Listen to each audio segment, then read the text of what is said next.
Noong 2016 sa lungsod ng Jeddah, abala si Edward Reyes, 26 na anyos, sa pag-aayos ng mga tubo sa ilalim ng matinding init ng araw nang biglang may tumawag sa kanyang cellphone. Ang nasa kabilang linya ay ang kanyang ina na si Maria mula sa Nueva Ecija. Mahina ang boses nito at halatang kinakabahan. Sinabi ni Maria na may napapansin siyang kakaiba sa asawa ni Edward na si Alisa at sa ama nitong si Juanito.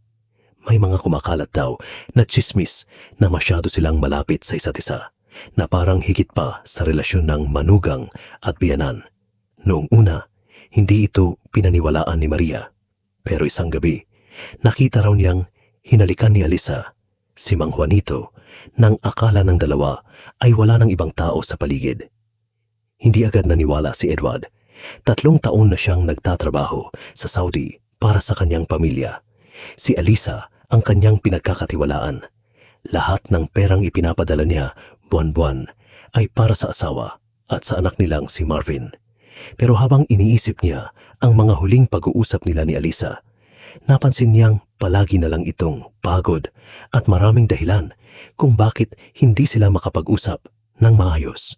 Unti-unti siyang kinabahan at nagsimulang magduda. Kinagabihan, tinawagan niya si Alisa at maingat na tinanong tungkol sa mga naririnig niyang tsismis. Umaasa siyang hindi iyon totoo. Pero sa halip na ipaliwanag ang lahat, nagalit si Alisa. Sinabi nitong gawa-gawa lang daw iyon ng mga kapitbahay na naiinggit sa kanila. Natapos ang tawag na walang malinaw na sagot, kaya lalo lamang lumalim ang pagdududa ni Edward.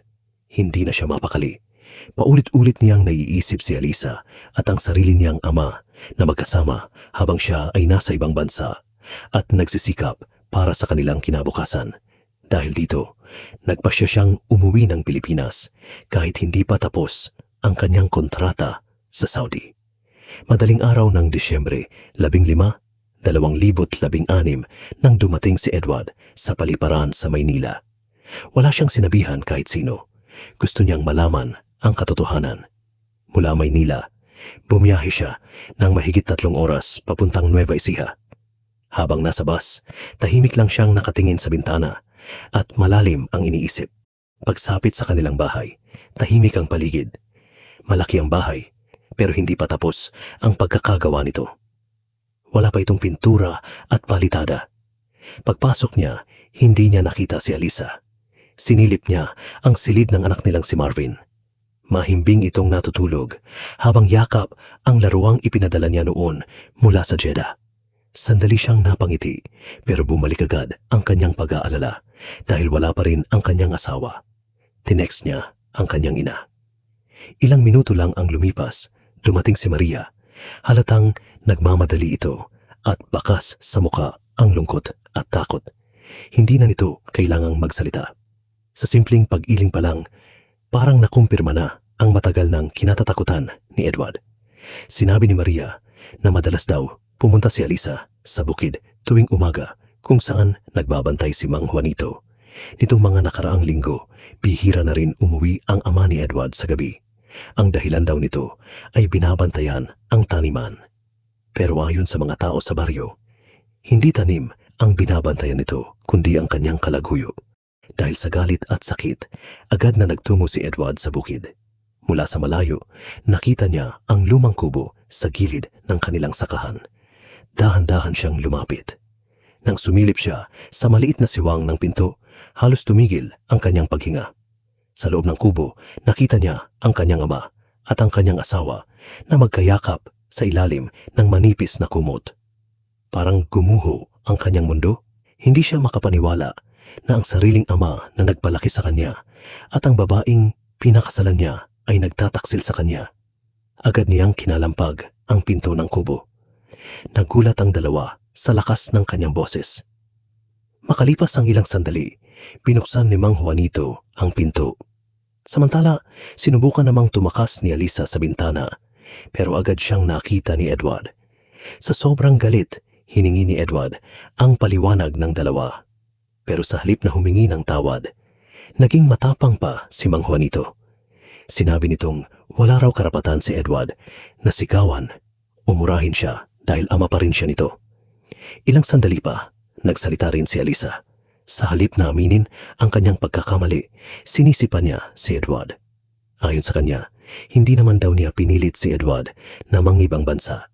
Dahil pinili nitong magtrabaho sa malayo, napilitan daw siyang humanap ng ibang taong pupuno sa pagkawala nito. Sa sandaling yon, nawala kay Edward ang lahat ng respeto, tiwala at pagmamahal. Sa halip na humingi ng tawad, ipinamukha pa sa kanya ni Alisa at Mang Juanito na siya pa ang may kasalanan kung bakit sila nagtaksil. Bago pa siya makagawa ng anumang bagay na pagsisisihan niya, tahimik siyang umalis ng kubo. Habang naglalakad palabas, wala na siyang naririnig na huni ng mga ibon o ihip ng hangin. Parabang pati ang paligid ay nakikiisa sa bigat ng kanyang nararamdaman. Pagdating niya sa bahay, sinalubong siya ng kanyang ina na si Maria. Doon na siya tuluyang bumigay. Wala siyang masabi. Niyakap siya ng kanyang ina at sabay silang umiyak. Hindi lang dahil sa pagtataksil, kundi dahil tuluyan nang nasira ang kanilang pamilya. Tahimik lang na nakatingin ang anak niyang si Marvin sa kanyang ama at lola. Bata pa ito, pero tila naramdaman na may mabigat na nangyari. Lumipas ang ilang araw matapos matuklasan ni Edward ang katotohanan. Nanatiling tahimik ang kanilang bahay sa Nueva Ecija. Madalas umiiyak si Maria sa kanyang silid habang si Edward ay tahimik lang na nakaupo sa balkonahe at nakatitig sa malayo. Halos wala na siyang ganang kumain at hirap din siyang matulog. Tuwing ipipikit niya ang kanyang mga mata, bumabalik sa isip niya ang nakita niya sa kubo, ang kanyang ama at asawa na magkasama sa iisang higaan. 3 araw ang lumipas at bumalik si Alisa sa bahay. Tahimik itong pumasok, kinuha ang ilan niyang gamit at umalis nang hindi man lang lumingon. Wala siyang ipinakitang pagsisisi, walang luha at walang paliwanag. Iniwan niya ang anak nilang si Marvin sa pangangalaga ng lola nitong si Maria. Samantala, hindi na rin muling umuwi si Mang Juanito. Ayon sa mga kapitbahay, umalis ito sakay ng kanyang lumang motorsiklo at hindi na bumalik. Pagkaraan ng ilang araw, kumalat ang balita sa baryo na magkasama raw sina Alisa at Mang Juanito sa bayan. Nagrerenta, umano sila ng maliit na apartment at madalas makita sa palengke na parang normal na mag-asawa. Mas lalong nasaktan si Edward, ngunit sa halip na gumanti, nagpasya siyang humingi ng hustisya sa tamang paraan. Isang gabi, kinausap niya ang kanyang ina. Kahit galit na galit siya, pinili niyang idaan ng lahat sa batas. Alam din ni Maria na wala nang maidudulot ang paghihiganti. Nagsimula si Edward na mangalap ng ebidensya. Sa tulong ng ilang kakilala, nalaman niya kung saan nagtatago ang dalawa. Doon din niya nalaman na buntis na si Alisa ng ilang buwan. Masakit para kay Edward ang balitang yon, pero pinili niyang magpakatatag. Hindi na niya kontrolado ang kanyang asawa at ama, pero alam niyang may magagawa pa siya sa pamamagitan ng batas. Noong Abril 2017, matapos ang ilang buwang pag-iipon ng mga dokumento at testimonya, lumapit siya sa isang abogado. Sa payo ng kanyang abogado, nagsampa siya ng kasong adultery laban kina Alisa at Mang Juanito. Pinayuhan din siyang magsampa ng kaso sa ilalim ng Violence Against Women and Children, VAWC Act, dahil naapektuhan ng husto ang kanilang anak na si Marvin at ang kanyang inang si Maria sa nangyari. Inihanda ni Edward ang lahat ng kinakailangang dokumento, mga ebidensya at affidavit.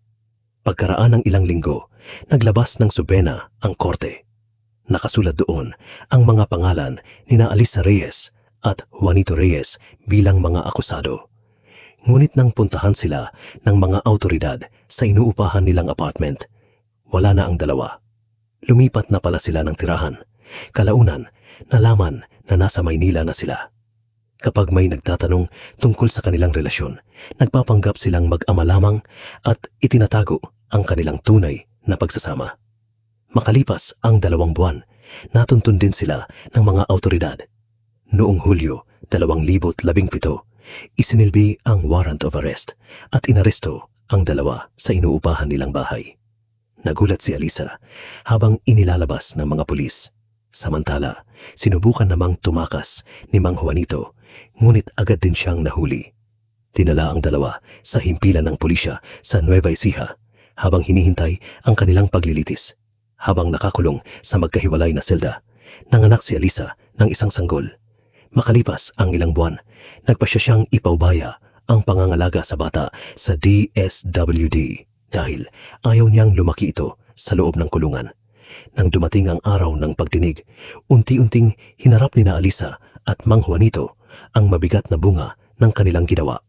Kasabay ng kasong kriminal, humiling din si Edward sa korte na ibigay sa kanya ang legal na kustodiya ng anak nilang si Marvin. Hiniling din niyang mailipat sa pangalan ng kanyang anak ang mga ari-arihang naipundar niya upang hindi na magkaroon ng anumang karapatan si Alisa sa mga ito sa hinaharap. Sa panig ni Alisa, wala siyang naipakitang sapat na ebidensya na ginampanan niya ng maayos ang kanyang tungkulin bilang ina. Dahil dito, pinagbigyan ng korte ang hiling ni Edward na siya ang magkaroon ng legal na kustodiya kay Marvin. Dumating ang araw ng hatol. Dinala sa korte sina Alisa at Mang Juanito. Nandoon din si Edward. Tahimik lamang siya at walang ipinapakitang emosyon. Binasa ng hukom ang desisyon ng korte. Ayon sa hatol, napatunayang nagkasala ang dalawa. Pinatawan si Alisa ng 10 taong pagkakakulong, habang mas mabigat naman ang naging sentensya ni Mang Juanito dahil sa iba pang kasong isinampa laban sa kanya. Inutusan din silang magbayad ng danyos kay Edward at sa anak nilang si Marvin bilang kabayaran sa pinsalang idinulot ng kanilang mga ginawa. Nang marinig ang hatol, napaiyak si Alisa. Ilang beses siyang tumingin kay Marvin, ngunit nanatiling tahimik ang bata. Si Mang Juanito naman ay napayuko. Hindi niya kinaya ang kahihiyan at bigat ng kanyang pagkakamali. Sa mga sandaling iyon, nawala ang dating pagmamataas niya bilang ama ng pamilya. Makalipas ang 1 taon, tahimik nang namuhay si Edward kasama ang anak niyang si Marvin at ang kanyang inang si Maria sa bahay na kanyang ipinagawa. Tuwing umaga, maaga siyang nagigising para magluto ng almusal, ihanda ang baon ni Marvin at ihatid ito sa paaralan bago pumasok sa maliit niyang welding shop kung saan siya nagtatrabaho bilang mekaniko. Unti-unti ring bumalik sa normal ang kanilang buhay. Isang araw, nakatanggap si Edward ng liham mula sa kulungan sa Nueva Ecija. Galing ito kay Mang Juanito. Sa sulat, humingi ito ng tawad sa kanyang anak at sa buong pamilya. Hindi sumagot si Edward. Tahimik lang niyang inilagay ang liham sa isang kahon kasama ng mga lumang litrato ng kanilang pamilya. Mga larawang dati ay puno ng masasayang alaala, ngunit ngayon ay paalala na lamang ng isang pamilyang nasira dahil sa pagtataksil. Hindi pa handa si Edward na magpatawad, ngunit hindi rin niya tuluyang isinara ang posibilidad na mangyari iyon balang araw. Ayon sa mga balita, tahimik na ipinagpatuloy ni Alisa ang pagsisilbi ng kanyang sentensya. Wala na rin siyang naging komunikasyon kina Edward at Marvin. Mula nang matapos ang paglilitis, hindi na rin siya dinalaw ng kanyang anak. Ang naging karanasan ni Edward ay sumasalamin sa pinagdaanan ng maraming OFW. Marami ang nagsasakripisyo at nagtatrabaho sa ibang bansa para sa kanilang pamilya, ngunit may ilan na umuuwi na lamang na wasak na ang tahanang matagal nilang ipinaglaban. Naway magsilbing paalala ang kwentong ito sa lahat ng mag-asawa na pahalagahan ang tiwala, katapatan at pangakong binitiwan nila sa isa't isa.